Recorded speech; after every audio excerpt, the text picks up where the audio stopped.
Lion ಟಿವಿಯ top ನ್ಯೂಸ್ಗೆ ಸ್ವಾಗತ. ನಾನು ಗಾಯತ್ರಿ.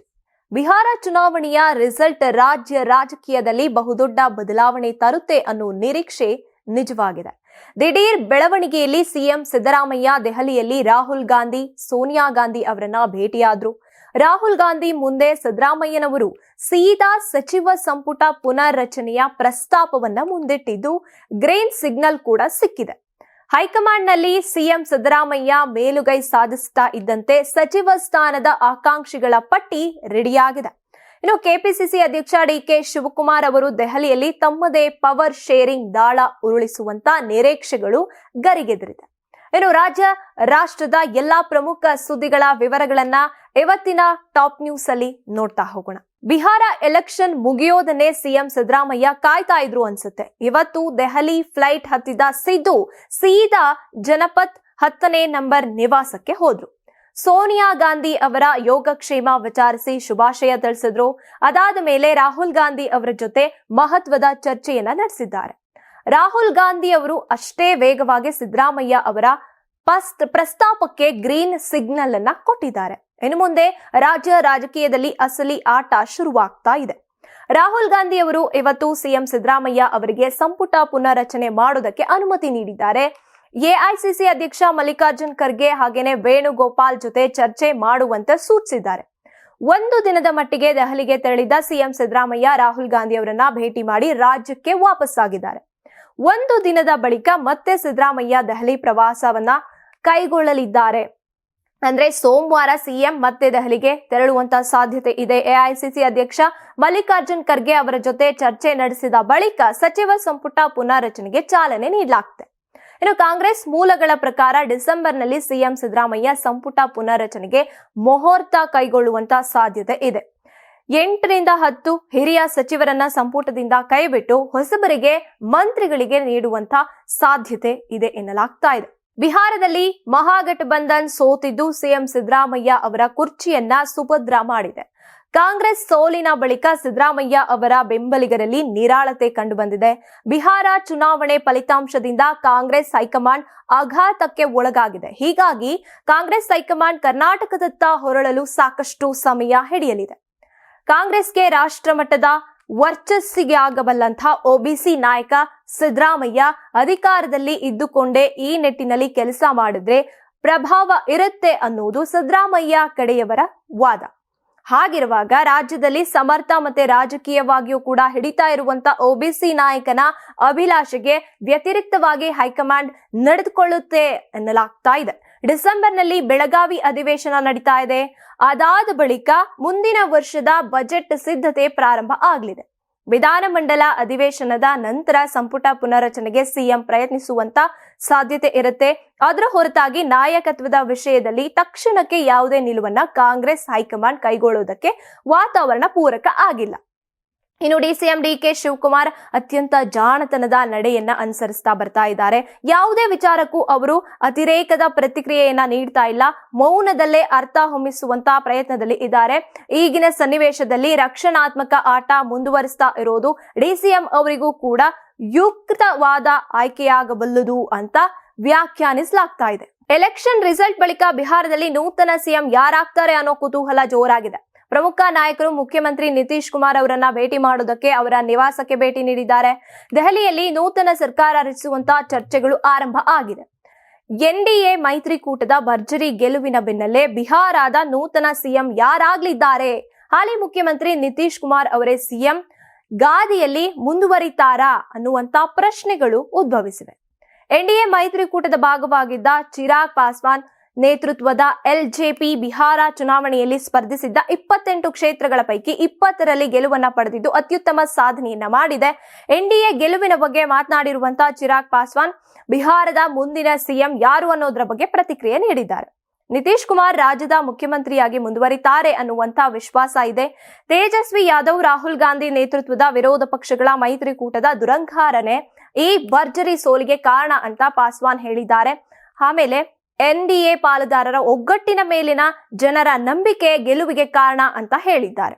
ಬಿಹಾರ ವಿಧಾನಸಭಾ ಚುನಾವಣೆಯಲ್ಲಿ ಕಾಂಗ್ರೆಸ್ ಭಾರಿ ಸೋಲನ್ನ ಕಂಡ ಬೆನ್ನಲ್ಲೇ ದೆಹಲಿಯಲ್ಲಿ ತುರ್ತು ಚರ್ಚೆಗಳು ಜೋರಾಗಿವೆ.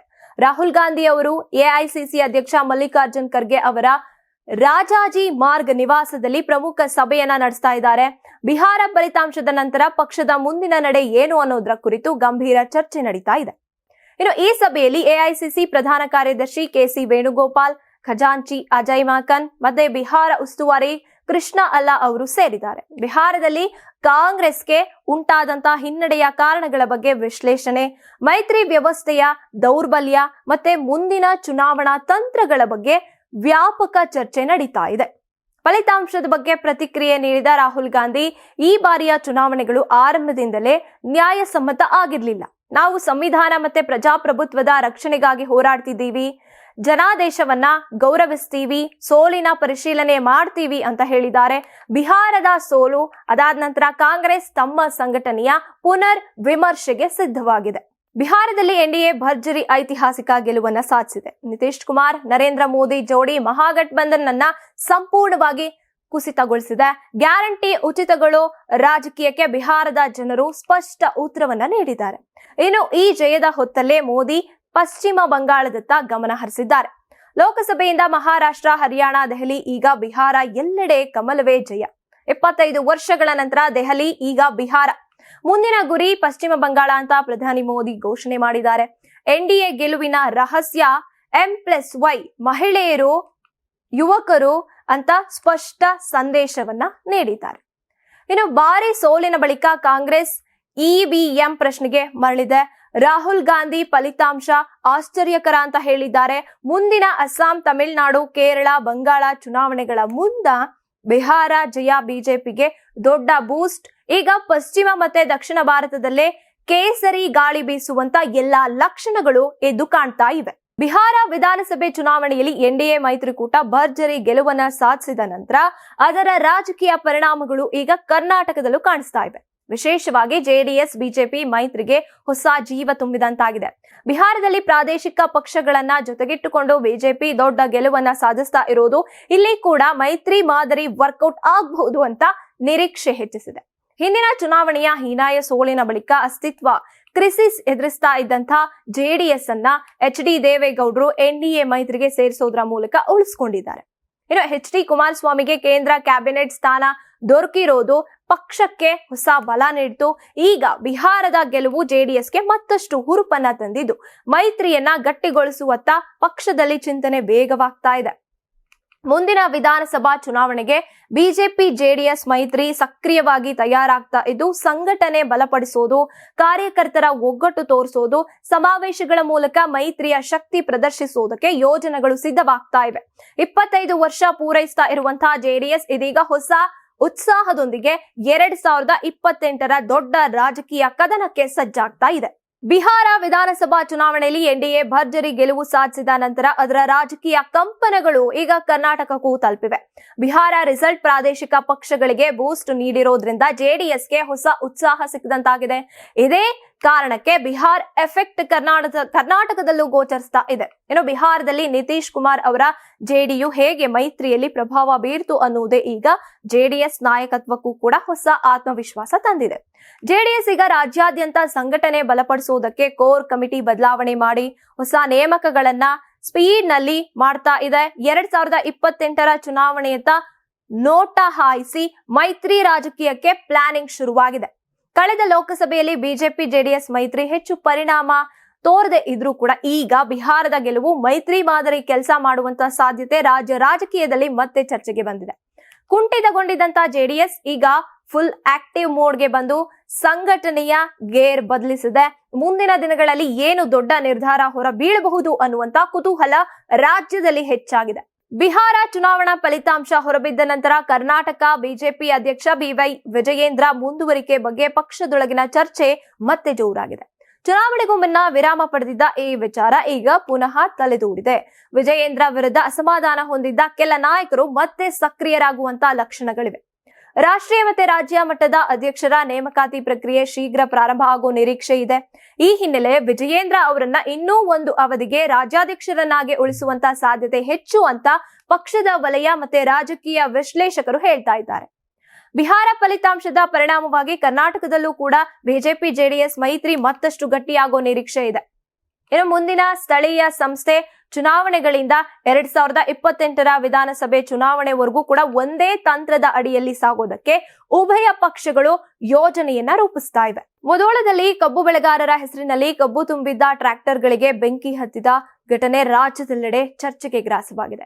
ಈ ಘಟನೆಯನ್ನ ಗಂಭೀರವಾಗಿ ಪರಿಗಣಿಸಿದ ಸರ್ಕಾರ ತಕ್ಷಣವೇ ತನಿಖೆಗೆ ಆದೇಶಿಸಿದೆ.